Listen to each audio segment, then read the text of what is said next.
When I was 5, I remember watching my dad walk out the front door with a duffel bag slung over his shoulder and not a single look back. No goodbye. No kiss on the forehead. Just the click of the door and then silence. I waited by the window all day, my legs going numb on the cold hardwood floor. My mom kept telling me to eat, to sleep, that daddy needed a break. But somewhere deep down, even as a 5-year-old, I knew he wasn't coming back. The years that followed weren't easy. My mom worked 2 jobs just to keep the lights on. We moved from our cozy 3-bedroom house in a suburban neighborhood in Ohio to a cramped apartment above a laundromat. I could hear the spin cycles below me every night, like a constant reminder that our life had spun out of control too. There were birthdays where I blew out candles wishing for him to show up. Christmases where I stared out the window praying for some kind of miracle. But nothing ever came. No calls. No letters. No child support. Nothing. I used to ask my mom where he went. She'd always pause before answering, like she had to hold something back. He left, Ivy. That's all you need to know, she'd say. Sometimes she'd mutter that he wasn't cut out to be a father, or he had other priorities, but never more than that. Eventually, I stopped asking. In middle school, I started lying to people. I told them my dad was in the military or that he worked overseas. I didn't want to admit he just walked away from me like I didn't matter. I told myself I didn't care anymore, but I'd be lying if I said that empty hole in my chest ever really closed. Mom tried so hard. She was always at my school plays and parent-teacher conferences, always cheering the loudest at my volleyball games, always doing the jobs of 2 people even when it broke her. I loved her deeply, but there was always a shadow behind her smile. Sometimes, when she thought I wasn't looking, I'd see her crying at the kitchen table over bills or some letters she didn't want me to see. High school was when I started to realize that if I wanted to get out of that town, I'd have to do it on my own. I studied relentlessly, applied for every scholarship I could, worked a part-time job at a bookstore after school. When I got accepted to a top-tier university in Boston, on nearly a full ride, I thought maybe things were finally changing. Mom was so proud she cried in my dorm room before driving back home, holding on to me like she was scared I'd disappear too. You did this, Ivy. You made a life for yourself. Don't ever let anyone tell you you're not enough, she whispered. I held onto those words like armor. College was everything I hoped it would be. New friends. New energy. A new version of myself. I felt free, even if that hole in my chest never fully healed. I didn't talk about my dad. People just assumed he was out of the picture and didn't ask. And honestly, that was fine with me. But everything changed during my junior year. It was the end of semester honors student recognition ceremony. I had worked insanely hard for 3 years to get there: internships, research, perfect GPA, volunteer work. My name was printed in the program right under the words Distinguished Leadership Award. I was standing in the lobby of the campus auditorium, nervously adjusting my dress, when I saw him. At first, I thought I was hallucinating. That maybe I was projecting some unresolved trauma or seeing a ghost. But no. He was real. Standing there like some proud dad in a blazer and khakis, holding a bouquet of flowers and smiling like he belonged. My jaw went slack. I couldn't move. He walked right up to me and said, Ivy. Wow. Look at you. I'm so proud. I just blinked at him. Like someone had slapped the air out of my lungs. Proud? Proud? Who was this man to say that to me? I didn't know if I should come, he said, shifting awkwardly. But I saw the announcement on the school site. I've been keeping up with your achievements. You've become such an amazing young woman. My hands clenched into fists. You've been keeping up? I snapped, my voice trembling with a rage I didn't even know I kept buried that deep. Where were you when Mom was crying herself to sleep every night because she didn't know how to feed me? Where were you on my birthday, my graduation, my first everything? Don't stand there pretending like you have the right to be proud. People nearby turned to look. I didn't care. His smile faltered. I know I made mistakes. I was young. Scared. But I never stopped thinking about you. I laughed bitterly. That's funny. Because you didn't think about me enough to send a card. Or a dime. Or a damn phone call. He tried to hand me the flowers. I wanted to reconnect. Start over, maybe. I took a step back. My voice was cold. Start over with who? A stranger? Before he could answer, a woman and a teenage boy walked through the auditorium doors behind him. The boy looked like a younger version of me. Same hazel eyes, same dimples. They walked up beside him, and the woman looked confused. Is this Ivy? She asked with a soft smile. I stared at them. A woman. A son. A whole new family. The realization hit me like a freight train. He hadn't just left us. He had replaced us. Suddenly, all those years of silence made sense. The mysterious disappearances. The total abandonment. He hadn't just run from responsibility. He had built a brand new life like we never even existed. And right then and there, something in me broke. Or maybe it had been broken all along. Maybe I just finally let the pieces fall where they wanted to.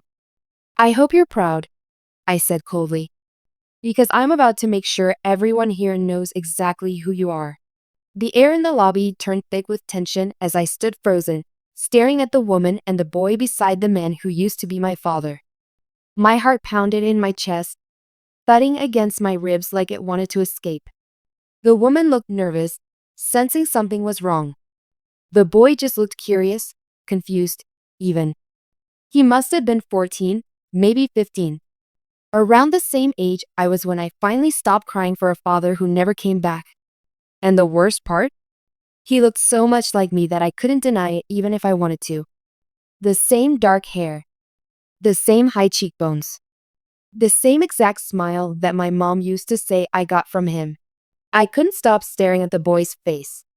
It felt like looking in a warped mirror. A version of me that got what I never had. Why don't we all sit down? The woman suggested gently, clearly trying to keep the peace. I snapped my eyes to her. I'm sorry, who are you? She blinked, taken aback. I'm Rachel. His wife. And this is Dylan, our son. Our son. Those words hit me harder than anything else. My fists clenched at my sides. So let me get this straight, I said, my voice sharper than broken glass. You left me and mom behind when I was 5. Vanished from our lives without a single word. And while we were scraping pennies to survive, you were out here playing happy family with her? With them? My father, no, the man who used to be my father, looked like he wanted to melt into the floor. It's not that simple. It's exactly that simple, I cut in. You replaced us. You didn't just walk away, you started over. Like we were disposable. People were starting to stare again. Students in fancy dresses, parents holding programs, professors mingling with wine glasses in hand. Everyone was pausing to watch the unfolding drama like it was some Netflix series. Rachel's face paled as she looked between me and him. You said Ivy's mother didn't want contact. That she kept you from her. I laughed. A cold, bitter sound. That's the story he told you? That we cut him off? My dad, Jonathan. I decided I'd call him now, because Dad was no longer a title he deserved, looked flustered. Rachel, can we just step outside? Please. Ivy, I didn't come here to fight. No, I said, stepping back and raising my voice just enough. You came here to pretend. To play the role of the proud father in public while hiding a life full of lies. Rachel stared at Jonathan like she didn't recognize him. Her eyes welled with tears. Is that true? Did you abandon them? He looked between the three of us. I made mistakes. But I had reasons. Ivy's mom and things were broken. I was in a dark place. I was scared. Oh, stop, I snapped. You weren't scared. You were selfish. You left a 5-year-old girl without a word, without food on the table, while you built a new life and pretended the old one didn't exist. You didn't even pay child support. Do you know how many times I watched mom cry over a shut-off notice or an empty fridge while you were out here playing house? Rachel's hand flew to her mouth. And Dylan. Dylan looked like the world had just flipped upside down. Like he suddenly realized the man he called Dad was a villain in someone else's story. Wait, you have a daughter? Dylan asked, his voice soft. You never told me. Jonathan tried to reach for the boy, but Dylan stepped back. That moment, that exact second, it was the first time I saw Jonathan panic. I didn't want to confuse you, he said desperately. You were too young, Dylan. I was trying to protect. Protect who? I asked. Because it sure wasn't me. My voice was shaking now. Not from fear, but from release. Years of silence, of swallowing pain, of pretending it didn't matter, it all erupted like a volcano in front of everyone. Rachel looked at Jonathan with a new kind of horror in her eyes. How could you lie to us about this for so long? He stammered something unintelligible. For once, he had no script. No excuses that worked. No fake smile to hide behind. The Dean of Student Affairs walked over cautiously. Is everything okay here? I straightened my posture. Yes. Just having a moment with my estranged father who abandoned me when I was 5 and never came back until tonight. I guess public recognition finally made me worth showing up for. The dean blinked. Oh, I see. He didn't know what to say. No one did. Jonathan took a step toward me, his voice cracking. Ivy, please. I know I heard you. I know I can't take it back. But I want to be a part of your life now. I want to make things right. I stared at him. No, I said, calm and certain. You don't get to come back just because I made something of myself without you. You don't get to claim me after 15 years of silence. I earned this. Without you. In spite of you. His shoulders slumped. For the first time, I saw him truly defeated. I just wanted to tell you I was proud. I tilted my head slightly. You know who's proud? My mom. The woman who didn't walk away. The woman who stayed. Who sacrificed everything so I could be standing here today.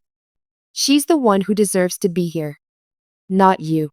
Rachel put a hand on Dylan's shoulder and slowly guided him away, her face pale and lips pressed tight like she was about to fall apart.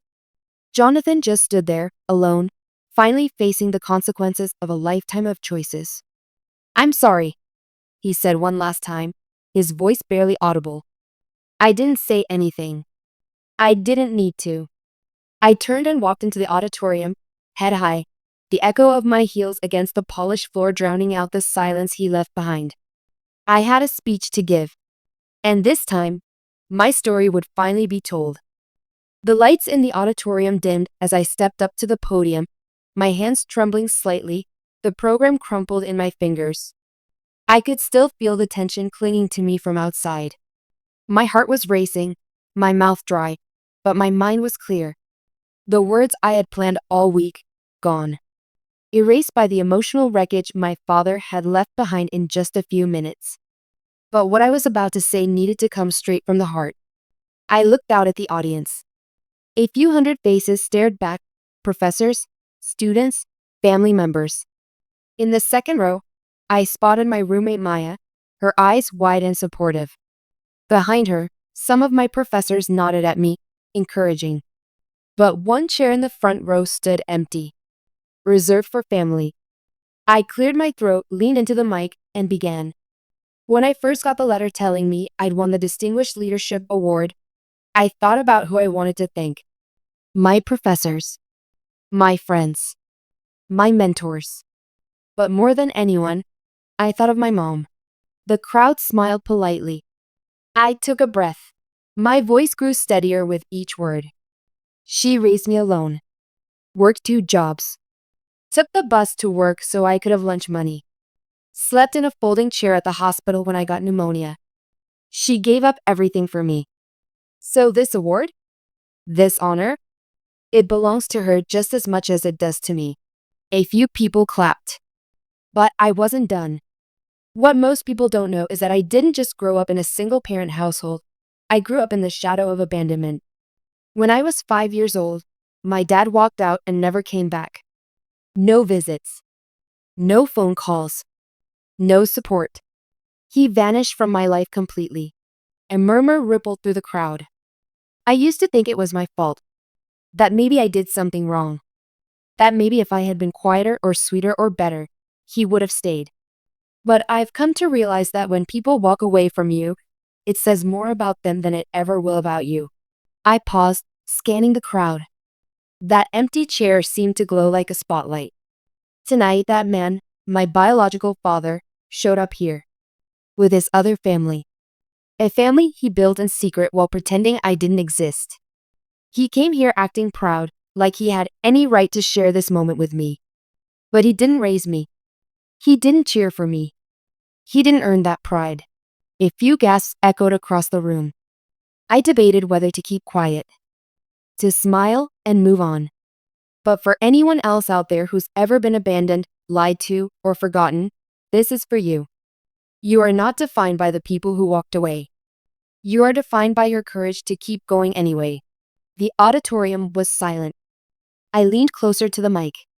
Tonight, I accept this award not just as a student, but as a survivor of emotional abandonment, as the daughter of a mother who gave everything, and as a young woman who refuses to let someone else's absence define her worth. The crowd burst into applause. Not polite applause, real, heartfelt clapping. Some people stood. Others wiped their eyes. My roommate was on her feet, hands over her mouth. I stepped away from the podium, chest heaving, heart pounding. Backstage, I collapsed onto a folding chair, my head in my hands. It felt like years of buried pain had finally been set free. Not just for me, but for every version of myself that waited by a window or wished on birthday candles for a father who never came. I didn't know where Jonathan had gone after the lobby scene. Maybe he left. Maybe he stayed and heard everything I said. But for once, I didn't care.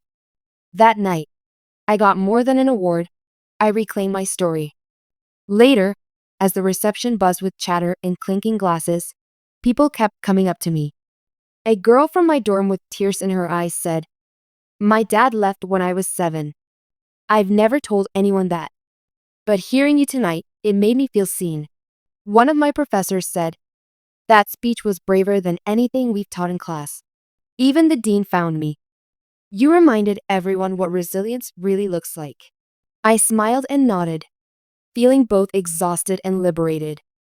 But the moment that stayed with me came when I stepped outside into the cool night air. I pulled out my phone and called my mom. "Hi, sweetheart," she answered, her voice warm with pride. "How did it go?" I was quiet for a second, tears springing to my eyes. "I told them everything," I said. "About you. About him. About us." She was silent for a beat. "You didn't have to do that." "I know," I whispered. "But I needed to." She let out a soft sigh. "I'm proud of you, Ivy. So proud." And that was the only validation I ever really needed. The following day, I woke up to dozens of texts, missed calls, and notifications. My speech had been posted on the university's official page. Someone had clipped the part where I revealed the truth about my dad. It had gone viral across campus and beyond. Most of the messages were supportive.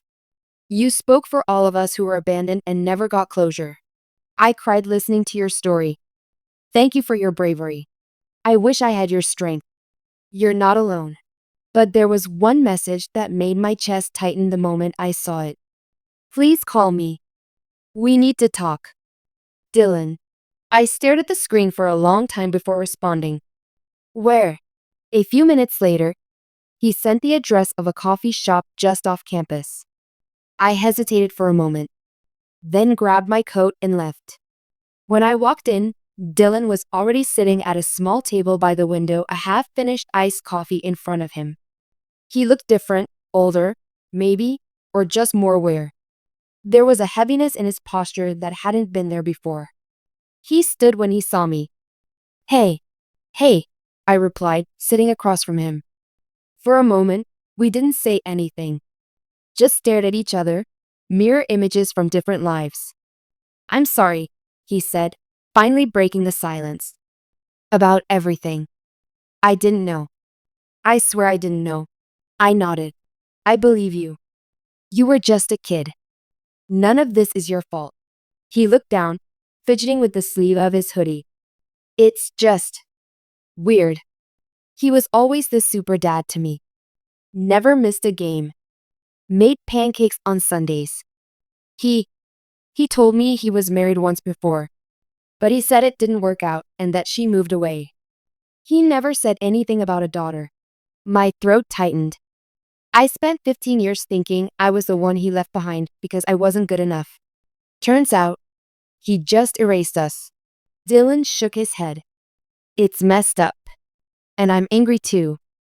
I mean, if he could lie about something that huge, what else has he lied about? We sat in silence again. The noise of the coffee shop faded around us. I always wanted a sibling, he said suddenly. Funny, right? I almost laughed. I used to wish for one too. Someone to go through the craziness with. He smiled sadly. Guess we both got what we wanted. Just way too late. I looked at him, really looked at him, and saw the pain in his eyes. Pain I recognized. Do you hate him now? He asked. I thought for a long moment. No, I said softly. I don't hate him. I'm disappointed, hurt, angry. But I've carried hatred long enough. It just weighs you down. I don't need him to be sorry anymore. I just need him to be honest. Dylan nodded. Same. He reached into his backpack and pulled out a small envelope. I found this last night. He was writing it when I walked into his office. I opened it carefully. Inside was a letter. Ivy, I know I have no right to ask for forgiveness. I don't even deserve your time. But I want you to know the truth. I was a coward. When things fell apart between your mother and me, I didn't know how to face the consequences. I convinced myself that walking away would be less painful than staying and making things worse. But that was just an excuse. The truth is, I failed you. I watched from afar as you grew into this incredible young woman. I read every school update your mom posted on the local forum. I saw your honor roll, your science fair wins, your college acceptance. I was proud, but I was too ashamed to show up. I didn't come to your graduation to claim your success. I came because I couldn't live with the guilt anymore. I wanted to say something, even if it was too late. I never stopped loving you. I just stopped deserving you. Jonathan. By the time I finished reading, tears blurred the ink on the page. I slid it back into the envelope and took a deep breath. Do you think he means it? I asked Dylan. I think he's trying, Dylan said. But sometimes trying isn't enough. I nodded. Yeah. We talked for another hour about school, about our moms, about what it meant to grow up wondering who you were because of someone else's choices. And when we parted ways, it wasn't as strangers anymore. That weekend, I went home. My mom met me at the door, arms wide open, her eyes brimming with emotion. I saw the video, she whispered, holding me tight. I was so proud. You were amazing. We spent the afternoon cooking together, just like we used to, mac and cheese, roasted chicken, sweet potato pie. Comfort food. Healing food. As the sun set, I sat with her on the porch swing and handed her Jonathan's letter. She read it slowly, then folded it neatly and placed it in her lap. I don't need his words, she said. I have you. And that's enough. I rested my head on her shoulder. Do you ever wonder how things might have been different? I asked. Sometimes, she said. But if he hadn't left, you wouldn't have become the fierce, brave, beautiful woman you are. And I wouldn't trade that for anything. That night, as I lay in bed, I thought about my life in pieces. The little girl waiting by the window. The teenager pretending not to care. The college graduate finally finding her voice. And somewhere in that timeline, I found something I didn't expect. Peace. Because closure doesn't always come with apologies. Sometimes it comes with truth, and that was finally mine. Graduation week passed like a blur after that. Everywhere I went, people stopped me, not for my academic record, but because of my story. Strangers said they felt seen. Professors said they'd never witnessed a more honest moment in all their years of teaching. Even the university president emailed to say that my speech would be included in the next year's leadership curriculum under a unit called Truth as Power. But under the applause and recognition, I was just a girl who had finally pulled back the curtain on 15 years of silence. And now, I had to decide what to do with the man behind that curtain. 2 days after graduation, I got an unexpected call. Unknown number. Something told me it was him. I let it ring 5 times before answering. Hello? There was a long pause. Then, Ivy. It's Jonathan. Even now, he couldn't say, Dad. His voice was quieter than I remembered. Slower. As if weighed down by everything left unsaid. I saw your speech, he said. Every second of it. I deserved every word. I stayed silent. I'm not calling to ask for forgiveness, he continued. I know I gave up that right. But I just wanted you to hear from me. No excuses this time. He sighed. You were 5 the last time I saw you. But I still remember how you looked when you used to run up to me with your drawings. How you'd grab my face with your tiny hands and say, Don't leave, Daddy. And every time, I'd lie and say, Never. But I did. A lump formed in my throat. I want to say I'm sorry, he whispered. I know it won't fix anything. But I needed to say it. Still, I didn't speak. I let the silence carry the weight. I have 2 kids now. With Angela. And I tell them I love them every day. I never miss a game, a recital, a bedtime story. Because I live with the regret of missing yours. I know that doesn't make it right. No, I said softly. It doesn't. He paused, maybe surprised I'd responded. But it's something. He was quiet again. I'm proud of you, he said. Not because of the award or the speech, but because of the woman you've become, despite me. There it was again. That ache. The part of me that still wanted a father, no matter how much I told myself I didn't.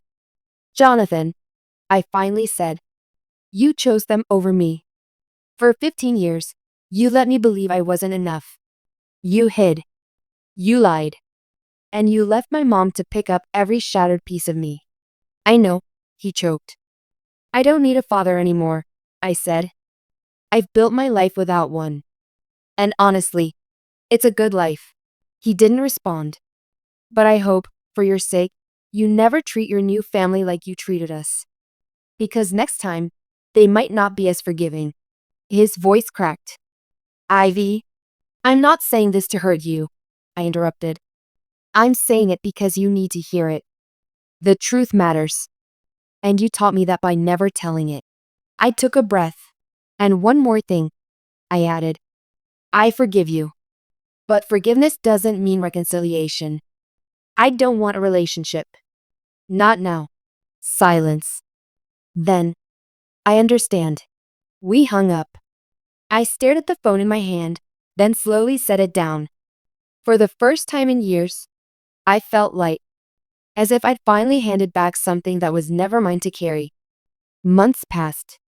I moved to New York for a new job in nonprofit advocacy, helping teens from broken homes, telling stories, lifting voices, using my pain for purpose.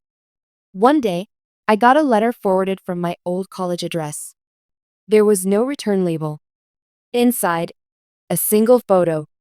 It was me, at age 5, sitting on my dad's shoulders at a carnival. I was holding a cotton candy stick twice the size of my head, smiling like the world made sense. Written on the back in shaky handwriting. I've never stopped loving you. I just didn't know how to show it. I folded it carefully and slid it into a journal. Not to frame it. Not to romanticize it. But as a reminder that healing doesn't always come in perfect packages. Sometimes, it's messy. delayed, imperfect, but real. And so, this is where my story lands. Not in reunion, not in revenge, but in release. Because sometimes the most powerful thing you can do isn't to hold on tighter, it's to let go and walk into your future without the weight of someone else's absence defining your worth. I may not have had a father growing up, but I had something better: the strength to write my own ending.